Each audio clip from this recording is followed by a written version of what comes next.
সরো এখান থেকে। ওঠো ওঠো বৌমা। একদম আমাকে ধরবে না, তোমার হাতে নোংরা। কি হলো? আমার সোনা পড়লো কি করে? ওঠো ওঠো ওঠো।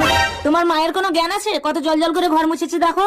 ও মা, ঠিকঠাক করে কাজ করতে পারলে করো, নইলে এখান থেকে বেরিয়ে যাও, আমি কাজের লোক দেখে নেবো। বৌমা আমার হাতে পা তুলে দিয়েছি তো, তাই মোছা কাপড়টা নিংড়াতে পারিনি। ও মা, এ কি মিথ্যে কথা। এই শোনো, তোমার মায়ের সঙ্গে আমি থাকতে পারবো না। এমন বলে না সোনা, আজ তোমার জন্মদিন, বিরিয়ানিটা ধরো, তোমার বান্ধবীরা সব আসছে।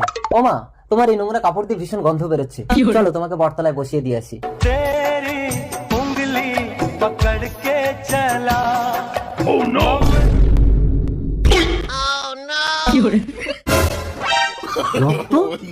প্লিজ, আমার অন্যায় রক্ত লেগে যাবে।